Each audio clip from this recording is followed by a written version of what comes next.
Hello, everyone. Hi, Milosz. It's nice to have you today, and it's great to finally reconnect after a while. How are you? Hi, Alan. Thanks for having me. Yes, it's a pleasure again. I remember first time we met, I think I reached out to you. And then personally, I wanted to talk about your business and everything. And that was like, wow, such a nice guy. I need to talk with him about more strategies and how the business works. It's just more, it's a kind of a mini micro mastermind. Yeah, that was nice. And then I think I came on your podcast, so that was fun. So it's time to return the favor today. We're going to be talking all about content promotion, link building, digital PR. So I'm excited to dive in. The question that I like to get started all the interviews with, just because it's nice to have a different perspective on this, is what does content promotion mean to you? Normally, like what people think about the promotion is sharing content on social media.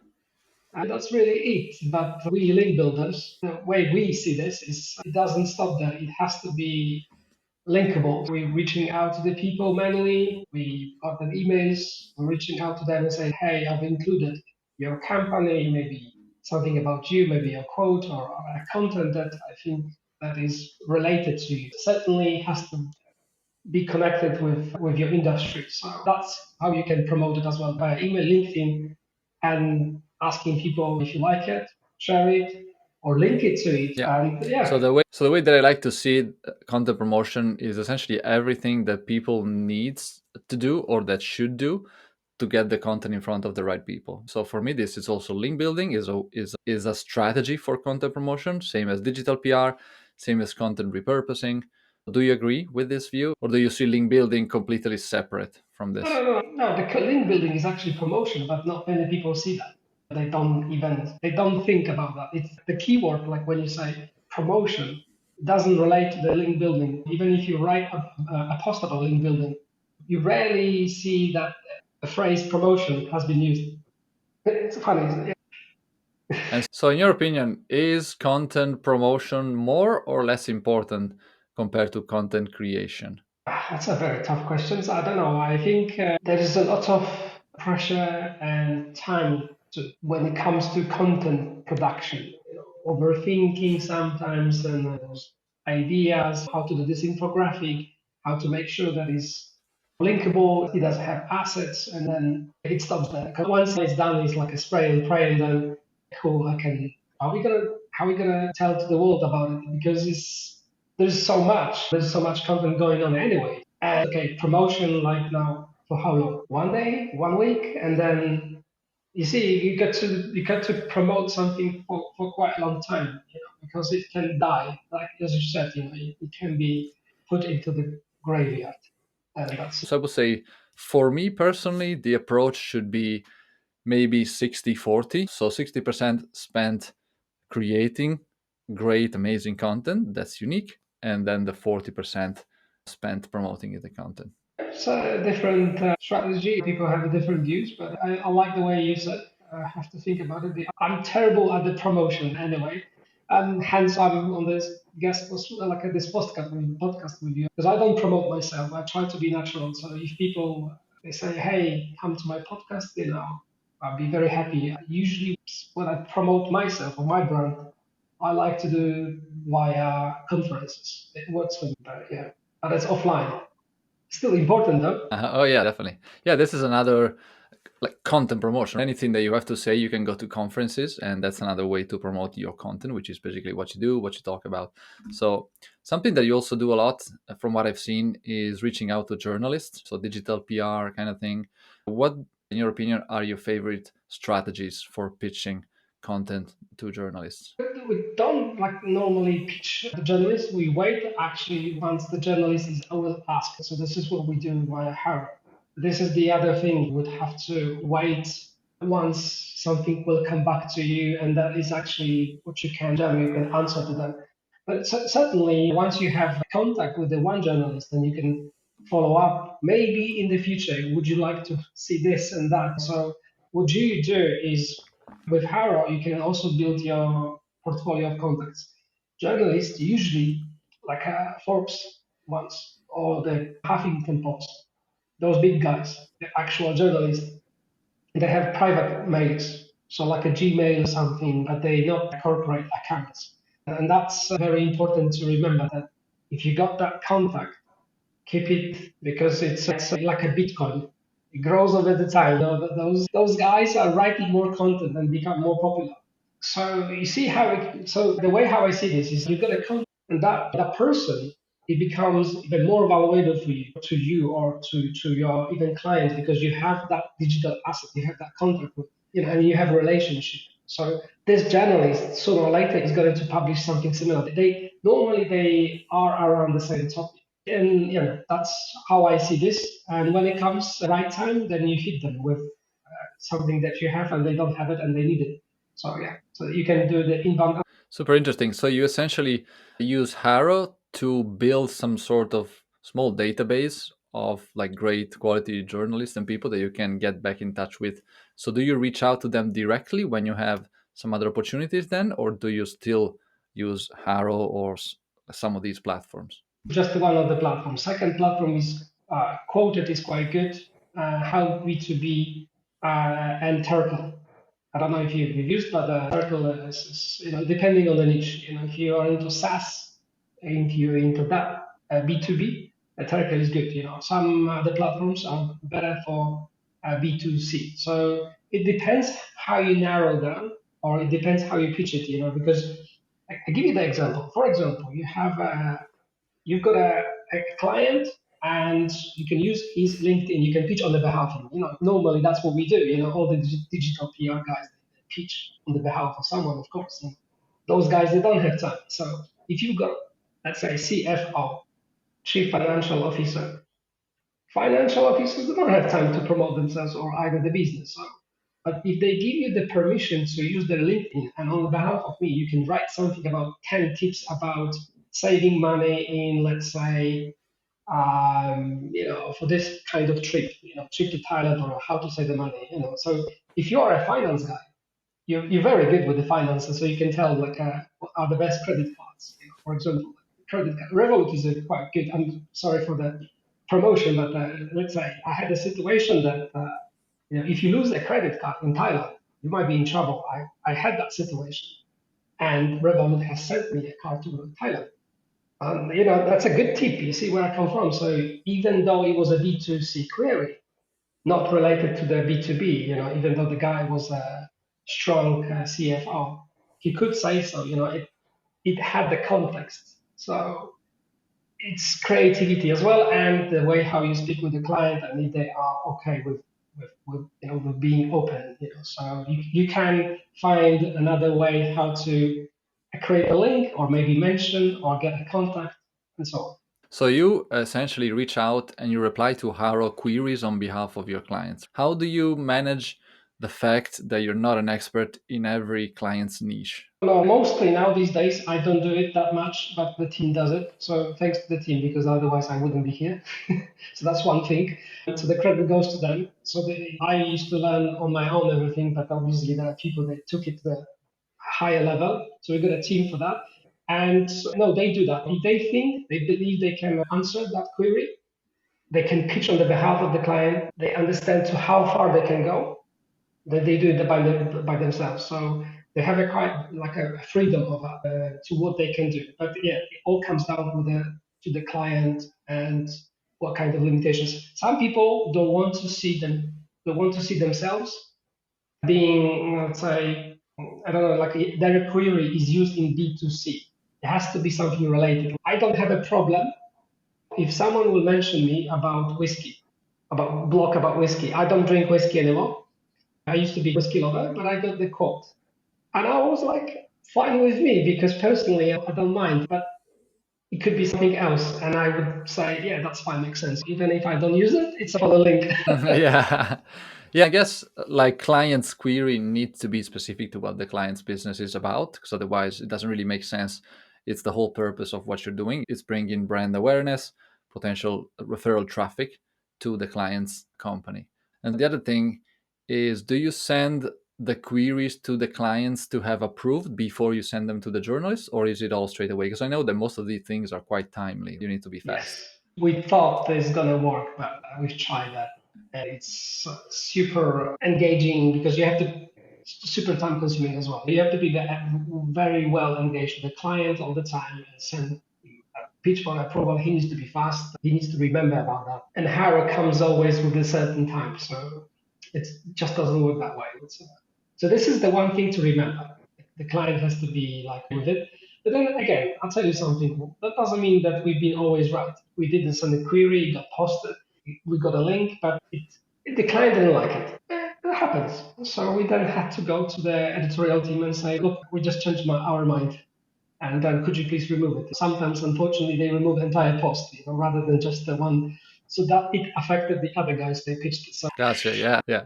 So since we're talking about HARO specifically, I'd like to know more about your process for pre-qualifying and selecting the query to actually send, because I'm assuming like you don't sit there all day and write about every single topic that might be relevant. I'm assuming you have some criteria that you follow to choose the best possible publications, the best possible queries to reply to. it depends. Like the queries comes every day. And sometimes you have a wet and dry day. Monday and Tuesday are very good for HARA. They usually are very bad. There's no queries. Some of the queries are just relevant, some of them not. So we don't. So we pre-qualify them. Once we get the email, it's always the email with a lot of queries, and then we see how, like the team actually sees how far they can go and how creative. So all comes down with the number of LinkedIn profiles. So the more people from the company you have, the more likely you can pre-qualify. So let's say the query is about AI. So you're not going to use a HR person from that company to pitch about AI. It has to be someone like ideally CMO, can be CEO, maybe someone who's head of technology, whatever. You see where I come from. So those people are like the key to the entire strategy. So the more pitches you can make, because you have to make it more natural. And those in profiles would have to be strong enough, which is why what I said before about the CFO guy. So nothing to do much with tips about a B2C when you're traveling to Thailand, but he's got enough authority to say about this. Yeah, yeah, that's very important, I guess. Also using a specific persona for each individual publication and different queries that make sense with that persona. So, how many different personas do you use for one client, for example? But we would love to have all of them if possible. The bigger company, the better. Then you can just, but look, five is great. A good five, seven is enough. Normally you always need a CEO, sometimes CFO, CMO. The marketing ones are very good.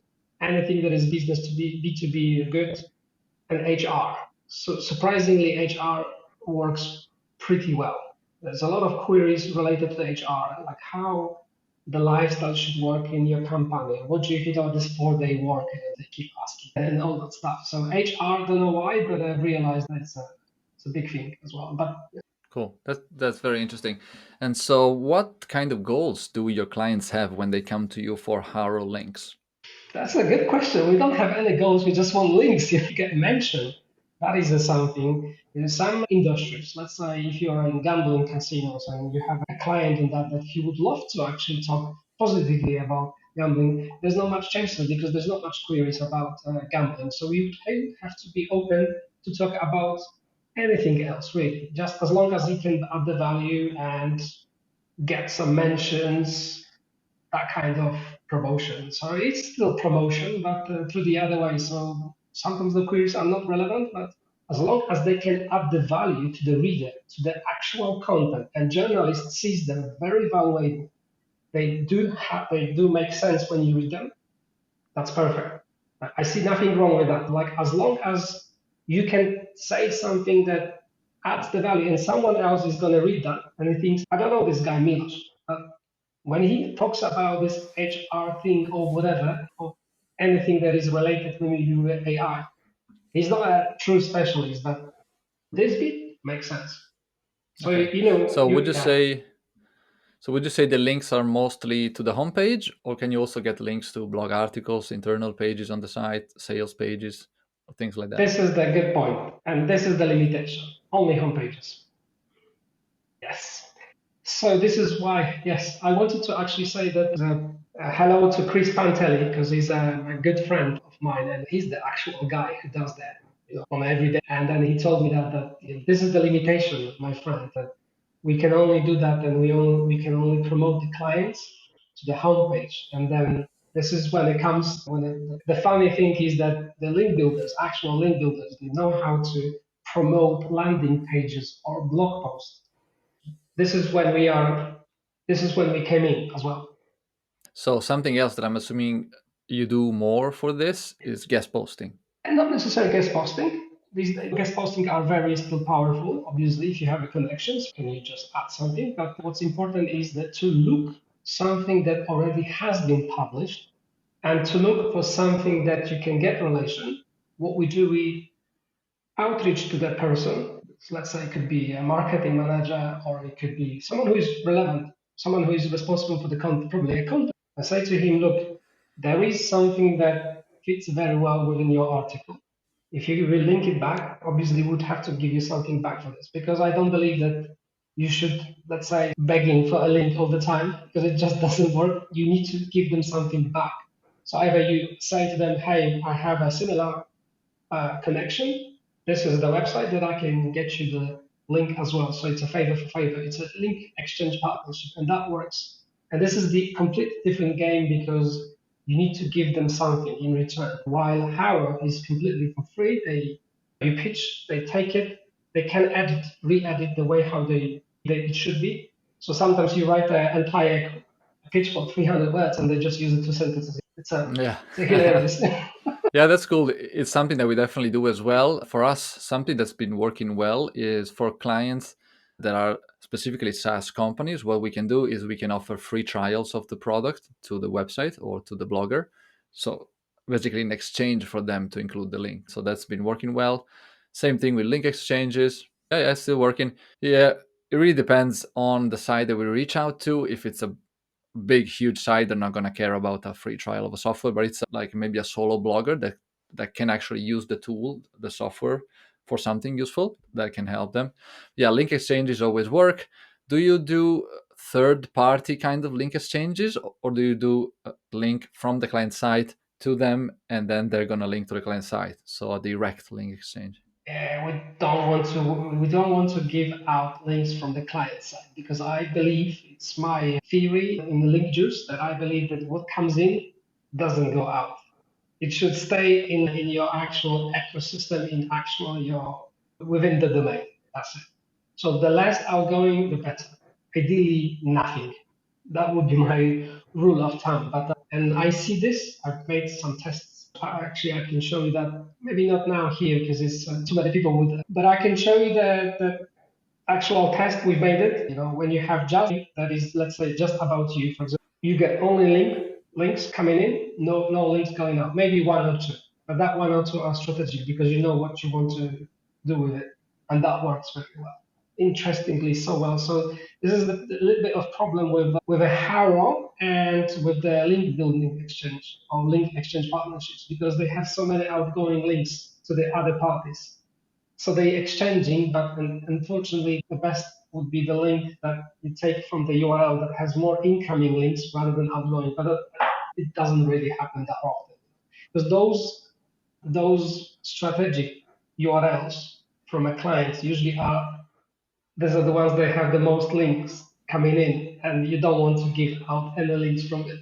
It's just natural and makes Makes sense. total sense. Yeah, yeah. Yeah. And so when you do link exchanges, what are the sites that you propose? You have With other the websites? You have Sure. Yes, we just say that these are the other domains that we can get you link from. Normally, we know because we have a very like a narrow list with whom we want to exchange. So that helps a lot. And then yeah, so you go to the only people that you understand why you want to exchange with them because of the relevance. So they understand. Oh yeah, it's good. Yeah, for sure. We want to do it. all right, awesome. And that makes total sense. What would you say today in 2023 are some of the misconceptions about link building that people still have? Oh, you got me on this one. I could talk and talk about it. So one is which I've said. It's no, actually, no. I'm not going to repeat myself because about the incoming and outgoing, that's a very important one. The other thing that is a misconception is obviously those metrics, DA, DR, and the most ones and majesties. They're just like, these are just the metrics. And if you speak with the bad boys, SEO black hat boys, they are out there. We know they are out there. Like we understand that they are out there.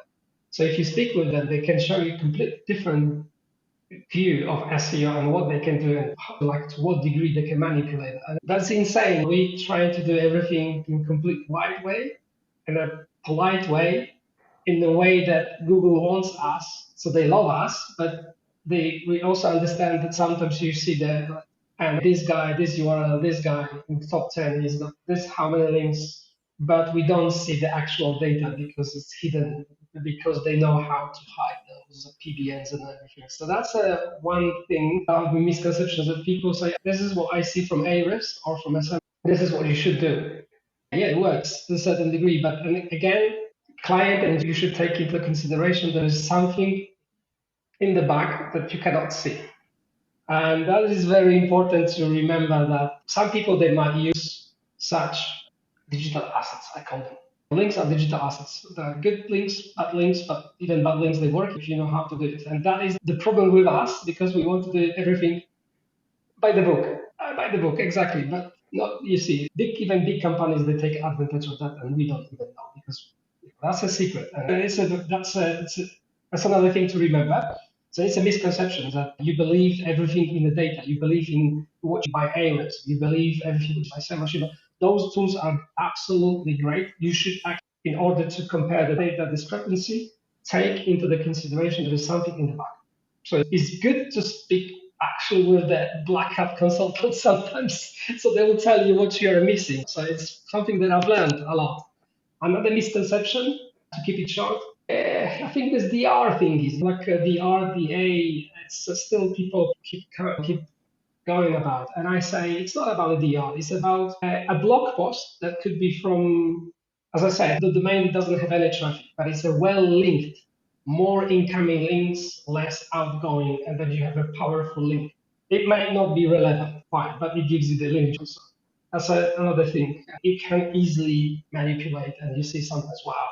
But if you have a guest post, it's great. For example, I don't know, like 3,000 words research. There's so many references, outgoing references. It's great for the UX. It's great for the user. It's meritorically, it's fine. It has a massive value. But in terms of the link juice value, this is the problem for the SEO problem. Yeah, yeah, that makes sense. I agree. Something that I always like to do is like just really looking at the website, looking at the blog, and assessing it from a qualitative standpoint. So if the content is well written, if it's valuable, if the article is actually ranking for some keywords Oh, and that'd it be has beautiful. some traffic, that's the Yeah. best possible link that you can get. So you can forget about all the metrics, Yeah. like even if the site is Yes. dr is like dr10, dr20, but it's ranking on page Yes. one, like that's a link that I want to get, right? Yeah. And which is why I agree with you, and you're my friend again from the day one, not only today, because we have the same kind of thinking, which is great. That is the truth. So it's not about the sometimes traffic, but it's, as I said, it's all about SEO is an algorithm, and that link juice is it's been forever. It's been for the day one, 2004, when Google actually came into the market, and they haven't been the first one. We have had something before Google, Yahoo, for example. So those guys they came in pretty late anyway, and look, now they monopoly, and that's actually a bad word, monopoly. So it's something that I don't like it. But again, it's another topic.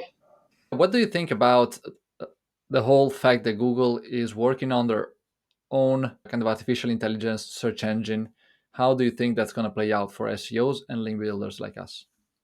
They clearly said that you can use AI as long as it answers the query. So if the content can answer the query, then it's fine. It's informative. It helps to accomplish the user's query. If you search for something, what are best tavernas in Cyprus, and then doesn't really matter whether that's AI. Obviously, you can get top 10 and then TripAdvisor and stuff like that, but there can be suddenly a blog post that aggregates everything.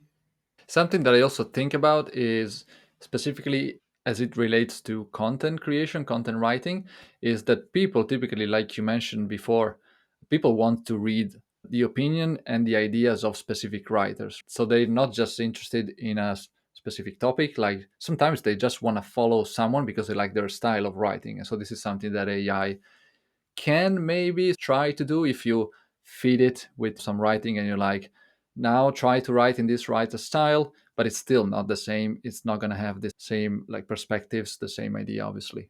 When you read more and more, you're gonna tell that this is so blatantly like poor written or even a good written. It has a good grammar and everything is fine, but these are the same sentences, such as in conclusion, which is you can see everywhere. You know what kind of conclusions should be made by actual person that has authority, which is why HARO works very well, and I think is going to pick up even more because when people build in the content, they can write a certain headlines and they can have the actual skeleton of the content, but they need authority. They need social proof, which is they use a HARO journalist, they look for the good pitches, they put them in a, let's say, a chat GTP or for example, and then based on that absolutely perfect content with the actual authority, with the actual names that actually prove what you've written. So the journalist, if he's writing about, let's say, micromanaging. I think that was one of the subject that I've seen in Forbes. I think we pitched and we won some links over there. And we said to the journalist, and the journalist obviously is not a specialist in the micromanaging. When they put a content on Forbes, they have to have that. They have to have the people that actually confirm that. It also shows that the journalist has made the research. It's not just, hey, I wrote something and I think that's how it should be. No, you need to have a credibility, authority, and why Jesus it's like Alan Silvestri is talking about AI, but Alan Silvestri doesn't have speciality about the AI, same as Milosz. We can talk about link building, but we don't have authority in the other space, like SEO technical. So Yeah, that makes doesn't sense. make yeah. So it's definitely important to have expertise in a field, to have expertise, to have proven track record, things like that, that can set you apart from just an artificial intelligence bot. But it's been for a while now. Don't you remember those expense roundups? Have been for a while. I think they're gonna come back again. And HARO is doing the same. They need to have that actual comment. And it's funny because I know that people on the other side they're pitching the journalist using ChatGPT.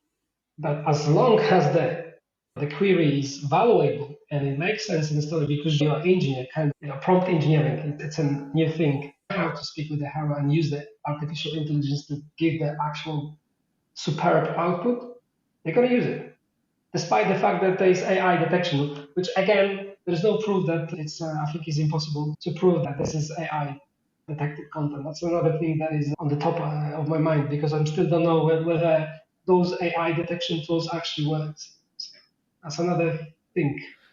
Yeah, like for sure things are gonna change in the near future. For sure, there's going to be tools that can allow you to detect artificial intelligence. I'm sure it's going to be happening. So the other thing is, yeah, basically feel sorry for all of those journalists that have to sift through all of the thousands of Haro queries made by shitty ChatGPT replies that don't add anything.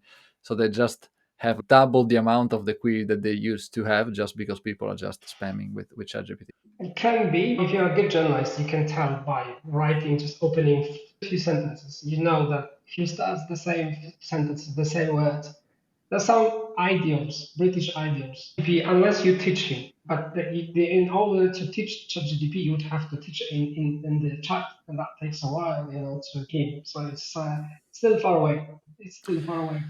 It's definitely interesting though. Yeah, change is always a good thing in my opinion. So it's just a matter of adapting, figuring out how to work like with it instead of against it. So last question before we wrap up is how do you measure the success of one of your campaigns? This could be link building, guest post, Haro, whatever you do. What's your main success KPIs that you track for clients? For one word. Ranking, exactly. Because this is what we do. You want to be visible in the set. You want to demolish the set. You want to put one guy down and then take his place because it's 0-1 game. It's true. For this, let's say, I don't know, take one phrase, something popular, something that, I don't know, it can be maybe social media monitoring. I don't know, it's a good example. And then if you want to be in the top of social media monitoring with your tool, then someone has to go down so you can take his place. That's how it works. Which that's another misconception, which we can go back again to this question, which is interesting because I don't actually see any Google penalties. Recently, I haven't seen anything for the last 5 years in a SaaS. And if I ask people, have you ever seen a Google penalty? They say, no, no data. Exactly. So why we should mention about Google penalties that don't exist? Algorithmic ones, yes, they do exist. Okay, but that's another game. What I'm trying to say is you have been gaining points within your 6 months period where was the Google update because it's from update to the update. You always see that the changes in the and after the update release static, and then you wait another. So during that period, you're building your points, and maybe then is a recalculation, and the guy who was on a position 5 drops because he didn't build maybe not enough good links, maybe he didn't promote the content which you were talking about, and he died in the service. And this is Yeah. you take his position. That's how. There's no Google penalties that your client got penalties and you lost the rankings. It's just because someone else was better and faster, and he took your position. It's literally that. You see the correlation that there is. Go to Ahrefs, go to the keyword, like they put a keyword, and then there's a depending on what version you have. You can see that top 10. You can select top 10, the keywords for the last 6 months, and then you see top 10 guys. They were dropping, coming in, lots of fluctuations. It's amazing that even if you are in the top three, it's so much work to stay there as well. That's another thing. Yeah, definitely love that. Yeah, link building is also maintenance. That's going to be the title of the episode, which is like sometimes I get clients that come to me and they're like, why, in your opinion, do we need link building? Like most of the times, I just simply tell them because your competitors are building links, and so you should too. Especially in competitive niches, it's definitely mandatory. But it's simple. Look, you go to pull up any data, show them the last 6 months, 1 year. Ask them what's your competitor. This guy. Cool. How many links they built, certain traffic, certain DR, whatever, just to filter down, because you want to pick the best ones. Last year, last 2 years, if someone was doing this for the last 3 years, it's just no brainer. It makes sense they do this because they understand there's a value. Obviously, sometimes you see CPC goes up year by year. This is the same keyword. Let's say doing analysis, researching alternatives. Amazing. There's so many competitors, so many players in that niche. Some of them they understand the game, some of them they do not. They think or they gave up. I've seen it something. They were ranking, they gave up because they haven't been, how would you say, systematic. You have to be systematic in that game. That's Yeah, I agree. Both with the link building, but also maybe with content upgrades. Something I was talking about with a team from Ahrefs is they do a lot of content upgrades every 3 6 months. They go have a look at the content that could be improved because that's also another very important part. Like content needs to be seen as fluid and always improving. Same as with the links. I've got to agree with it because we've got recently similar, like maybe not similar, but that range, that big client that said that they actually invest a lot in content updates. They have actual teams, they can measure everything. So they know what they do. They do how they spend the dollar per content. What is the actual update? They see that to the certain degrees they can update. Something goes up, but they still have to have links to promote a certain URLs or blog posts because they understand that this is not enough. It's a mixture. It's entire digital marketing is not just updating, but no, definitely updating is a big thing. And many people don't know how to do it. They think it's update means keyword stuffing. So they just select an URL and see, oh, I've got a Sci-Fi, I've got Ahrefs, I've got SEMrush. Hey, I use this keyword select stuff, put in some sentences, it's updated. No, you have to check manually what has happened. People want to do it manually. They just It's definitely so much it's all tools. stuff. It's all stuff that takes a lot of time, and so yeah, like I always recommend people to have specific teams or specific people in place to do it. And if they can have them, they like then basically they should hire like agencies that are specialized in those things, like us. Yeah, that's a good quick, one. I love quick plug. it. Good one. All right, cool. So we got to the end. The question that I like to end this with is: if you could have any 80s or 90s movie character to promote your content, who would they be and why? Do you think that? Hang on, I got you here. Okay, Michael Jordan did a movie. Do you remember the famous movie with Space uh, Jam.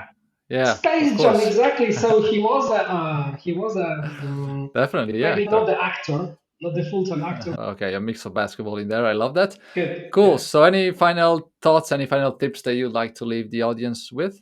If you're like a manager looking to link building, have actual constant budget per year for to maintain the link building and to build, let's say, I don't know, to promote other blog posts, but have the actual steady, systematic budget that you can in digital assets, links as a digital assets. It's not costs.